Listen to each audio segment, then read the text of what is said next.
नमस्कार साथियों, परिहार क्लासेस में आपका स्वागत है। हम भौतिक भूगोल को पढ़ रहे हैं, जिसमें आज हम वर्षण को देखेंगे। वर्षा कैसे होती है, वर्षा के प्रकार और वर्षा के वैश्विक वितरण को देखेंगे। चलिए शुरू करते हैं।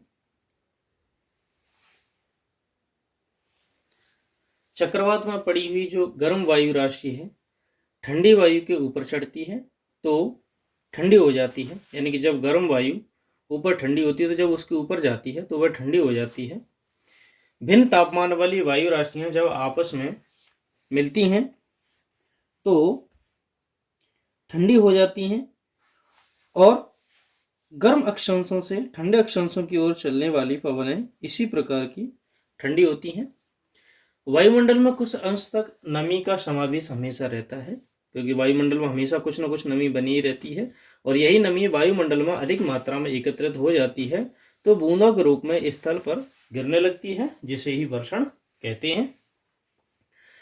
वर्षा से पहले इसके लिए वायुमंडलीय परिस्थितियों का होना आवश्यक है, जैसे कि उष्ण आर्द्र पवनों का तापमान, जल बिंदुओं तक पहुंचना,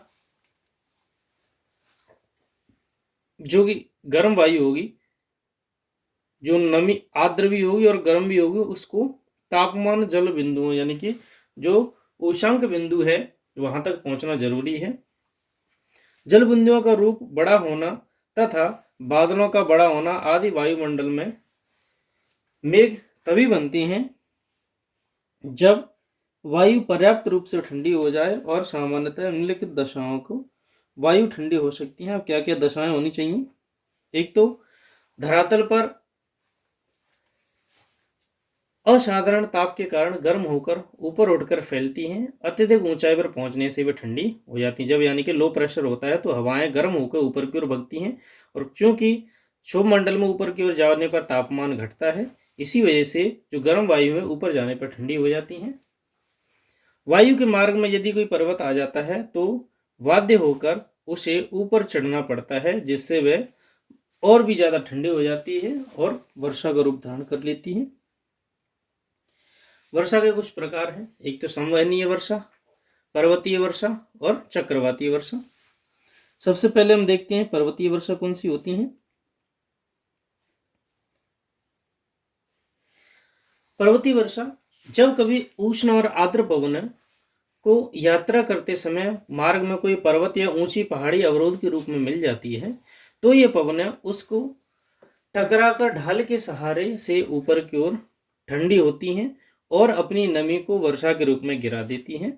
यह वर्षा पवनानुमुखी यानी कि विंडवर्ड्स ढालों पर होती है और पर्वतों की पीछे की ओर वर्षा नहीं होती है, जिसे कि वृष्टि छाया क्षेत्र या रेन शैडो एरिया कहा जाता है।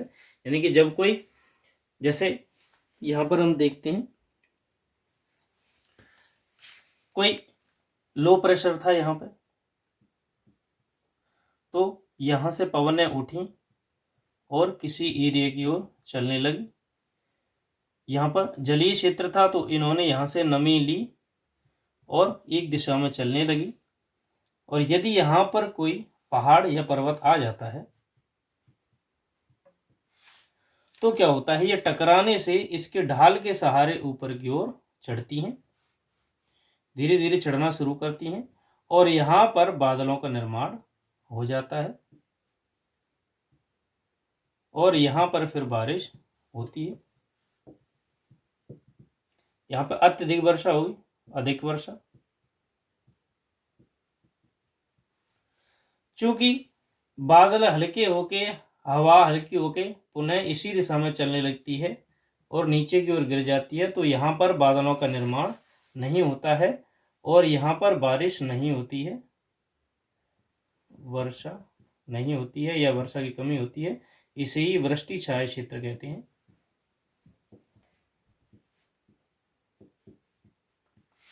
पर्वत की दूसरी साइड में वृष्टि छाया क्षेत्र होता है और जो पर्वत जहां पर पवन टकराती है वहां पर अत्यधिक वर्षा होगी।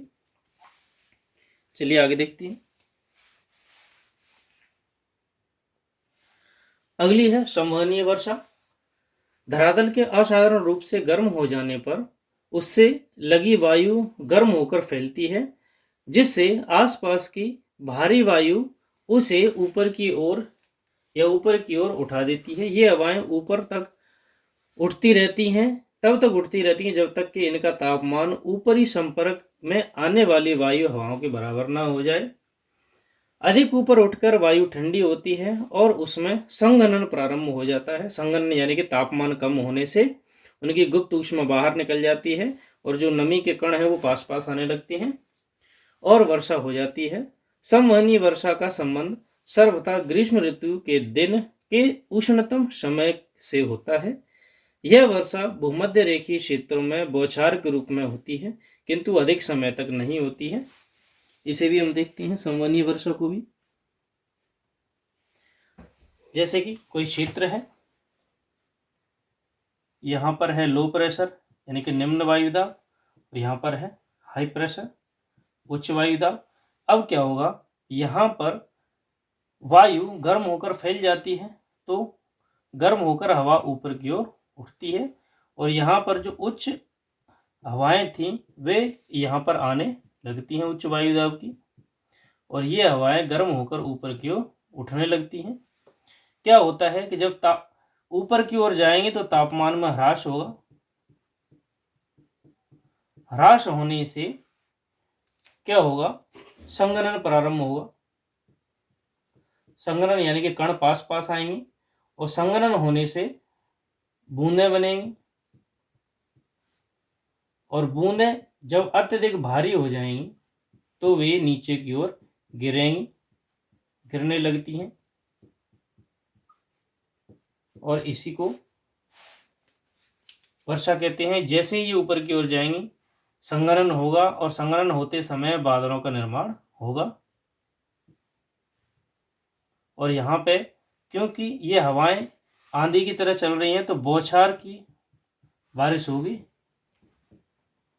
बौछार सहित बारिश होगी, वर्षा होगी, कम समय के लिए होगी। ये कुछ विशेषताएं इसकी। चलिए आगे देखते हैं हम। अगली है चक्रवाती वर्षा।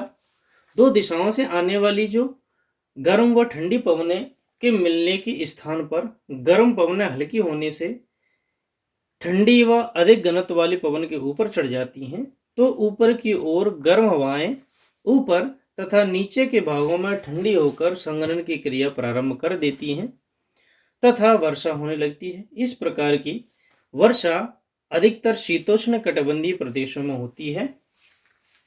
यहाँ पर गर्म और ठंडी हवाएं आसानी से आ जाती हैं। चक्रवाती वर्षा को भी देखते हैं हम। जैसे कि चक्रवात के बीच में होगा लो प्रेशर और चारों तरफ होगा हाई प्रेशर। यहाँ भी होगा हाई प्रेशर और यहाँ भी होगा हाई प्रेशर, यहाँ भी होगा हाई प्रेशर। तो यहाँ से हवाएं इसके पास आएंगी। फिर क्या होगा, यहाँ पर हवाएं गर्म होकर चक्रवात के रूप में ऊपर की ओर उठेंगी, ये चक्रवात बन जाएगा। अब जैसे ही क्योंकि ऊपर की ओर जाएंगे तो तापमान कम होगा, कम होने से इसकी जो चारों तरफ नमी घूम रही थी यहां पर, इसमें संघनन होगा। संघनन से बादलों का निर्माण होगा। क्योंकि चक्रवात में बहुत तेज गति से हवाएं जाएंगी तो बारिश भी तेज होगी, वर्षा तेज होगी और चक्रवात के चारों ओर बादल बनेंगे यहाँ पर, और यहाँ पर तेज बारिश, घनघोर बारिश होगी। लगातार कई दिनों तक भी बारिश हो सकती है। आगे चलकर हम देखते हैं विश्व में वर्षा का वितरण। नंबर 1 पर है जो भूमध्य रेखा से ध्रुवों की ओर सामान्यतः वर्षा की मात्रा में कमी होती है। यानी कि जब पृथ्वी के बीच से भूमध्य रेखा से ध्रुवों की ओर जाएंगे, नॉर्थ पोल या साउथ पोल की तरफ जाएंगे, तो वर्षा में लगातार कमी होती जाएगी। भूमध्य रेखीय निम्न वायुदाब कटिबंध अधिक वर्षा वाले क्षेत्र हैं और उपोष्ण उच्च वायुदाब कटिबंध शुष्क होते हैं। उपोष्ण उच्च वायुदाब कटिबंध हमेशा शुष्क होंगे, यहाँ पर वर्षा कम होगी या नहीं होगी। समुद्र तटों की अपेक्षा महाद्वीपों के भीतरी भागों में बहुत कम वर्षा होती है। जैसे कि गोबी मध्य एशिया और सहारा आदि इन क्षेत्रों में वर्षा बहुत कम होती है, क्योंकि ये बीच में स्थित है किसी भी महाद्वीप के में।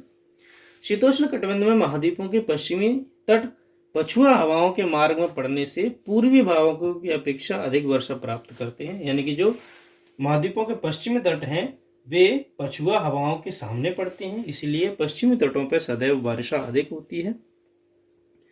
पर्वतों के वायुविमुखी यानी कि जहां पर हवाएं टकराएंगी उन ढालों पर पर्वत के दूसरे मुख की अपेक्षा या दूसरे ढालों की अपेक्षा वर्षा ज्यादा होती है।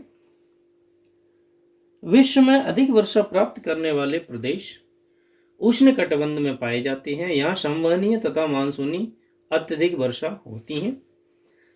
शीतल एवं उष्ण मरुस्थलों में वायु में जलवाष्प की कमी होने से वहां पर वर्षा नहीं होती है या बहुत कम होती है। भूमध्य देखिए जो कटिबंध है तथा शीतोष्ण कटिबंध है, पश्चिमी भागों में वर्षा का वितरण साल भर एक समान रहता है। इसके विपरीत मानसूनी और भूमध्य सागरीय क्षेत्रों में वर्षा मौसम के अनुसार होती है। आगे चलकर एक हेडिंग है समवृष्टि रेखा, आइसोहाइट। मानचित्र में एक समान वर्षा की मात्रा को प्राप्त करने वाले के स्थानों को मिलाने वाली एक काल्पनिक रेखा ही समवृष्टि रेखा है। वर्षा का माप मिलीलीटर अथवा सेंटीमीटर में किया जाता है। वर्षा की मात्रा को मापने के लिए वर्षमापी यानी कि रेंज का उपयोग किया जाता है। वर्षा की मात्रा को मापने के लिए स्वचालित यंत्र रेनोग्राफ होता है। तो आज हमने संपूर्ण वर्षा को देखा। वीडियो को अंत तक देखने के लिए धन्यवाद। Thank you.